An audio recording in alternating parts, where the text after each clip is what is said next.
This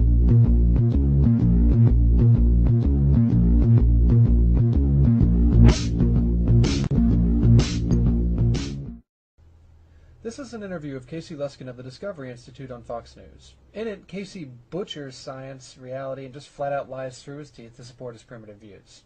Now, please note that this is the same clown who felt himself qualified enough to critique a peer-reviewed publication about the evolution of the tetrapod arm without even knowing the names of the major bones of the arm. Welcome back. When a Texas Board of Education approved objections to evolution in textbooks, the fight over how to teach the subject, evolution, should have been over. But some textbooks are still getting it wrong, raising the question, should the board be stripped of its power to choose textbooks? Joining us right now from the Discovery Institute, an organization that has been heavily involved in the Texas case, is Casey Luskin. Good morning to you, Casey. Thanks for having me. Okay. Now, your problem, and the whole thing, creationism versus Darwinism, is white hot these days. Your main problem with science books is that they take a one-sided look at evolution, right? That's exactly right. Unfortunately, the vast majority of biology textbooks today really censor from students any of the science that challenges Darwin. And No, Luskin, the science doesn't challenge Darwin. You simply don't understand science and don't understand how factually inept your arguments are. For example, let's take a flat earther who stands up and says, yeah, well, if the earth is really round, then why don't all the Asian people fall off of the bottom? That's exactly what Luskin is doing. He's not understanding the arguments and therefore views the concept around earth, evolution, as being false because he thinks that he has this big hole. But again, his knowledge is so limited that he doesn't understand that those quote-unquote holes don't really exist. this is not about teaching creationism. This is simply about allowing students to hear about some of the evidence that challenges evolution as well as the evidence that supports it. Right, exactly. Now, and you told me during the break about 100% of the mainstream books get it wrong regarding evolution. And for instance, Haeckel's embryos, how do they get that wrong, all the books?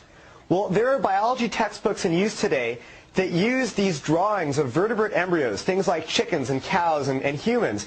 And biologists have known that these drawings were fraudulent for over 100 years. But what these drawings do is they obscure the differences between the early stages of embryos in order to make it look like all these different vertebrate groups share a common ancestor. But we've known for hundreds of years, for decades, that these drawings are fraudulent, and they are still in many textbooks that are used today. And we think that students should be getting, the most accurate and objective evidence for evolution, not these fraudulent drawings. Okay, it's time that we address the creationist favorite, Haeckel's embryos. Okay. It's a well-known fact that organisms, while they're developing, converge during their phylotypic stages to appear very similarly.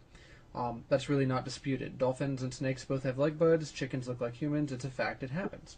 Now, what Haeckel falsely believed was that a vertebrate organism passed through different stages reflecting its evolution. So, for example, he argued that a human being would pass through a stage where it looked like a fish, then an amphibian, then a reptile, then onto the mammals that we are. He based this belief largely on an assumption that DNA couldn't really change, which, by the way, is a creationist favorite. That DNA had certain constraints, and that the embryo was sort of locked into its developmental course, and that modifications happened in the adult human being, or in the adult animal. We now know this to be false. So what Haeckel did was to exaggerate these similarities to demonstrate his point. So think of a caricature where the prominent features of a person are made much more prominent. Now, note that Haeckel didn't make any of these characteristics or similarities up. They are really all there in the embryos, and they are very similar. That being said, however, exaggerating them still isn't acceptable in science, which is why Haeckel's embryos are viewed the way they are. Note that the ironic thing about this is that Luskin is doing the same exact thing Haeckel did. While Haeckel dishonestly exaggerated the similarities in the embryos, Luskin is dishonestly exaggerating the differences in the embryos. He's doing the exact same thing, although I would argue that what Luskin is doing is more immoral, simply because what Haeckel based his drawings on actually existed. These similarities are there. Whereas what Luskin is doing is he's trying to mislead you into thinking that there are no similarities whatsoever, which is more dishonest because he's fabricating something. Also, for some strange reason, creationists seem to think that Haeckel's embryos are a major source of people accepting evolution, when that's simply not the case. The similarities during development are nowhere near the strongest pieces of evidence supporting evolution, but instead they simply focus on this one thing because that's all that they can grasp at. It's actually kind of similar to people denying dinosaurs existed and finding one paleontologist who fabricated a dinosaur fossil so that he could get famous, and then they take that fossil and say, aha, this fossil is forged, all the books containing dinosaur fossils have it all wrong, it's completely wrong, dinosaurs never existed, we win. That's exactly what Luskin is doing, and that's exactly what creationists always do. Another example is Darwin's tree of life. I mean, that's what I learned back in the day, but there are holes all punched through that as well. As we learn more and more about the DNA evidence, we're finding that when you take one gene, it gives you one version of the tree of life, but when you use a different gene, it gives you an entirely different version of the tree of life. I'd like to quickly point out that the last bit was a blatant lie. This is something that's been remarkably well studied, and every major gene in every organism not subject to horizontal gene transfer adheres to and completely supports the tree of life. Now, everything from the molecules in your eye helping you see to even snake venom completely adheres to the tree of life and supports it. I'll touch more on this here in 1 second. I'll let Luskin finish. An article in the journal New Scientist recently said that the tree of life is being, quote, annihilated, unquote, by the new DNA evidence. And yet when we look at textbooks, they present the tree of life as if it's an unadulterated fact. Folks, this is a perfect example as to why exactly you cannot trust these people.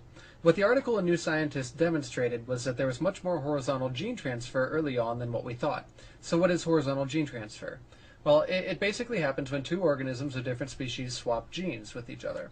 This happens mostly in bacteria and lower-level organisms. It's actually one of the major problems with antibiotic resistance in the sense that we all have normal flora and bacteria in our intestinal tracts.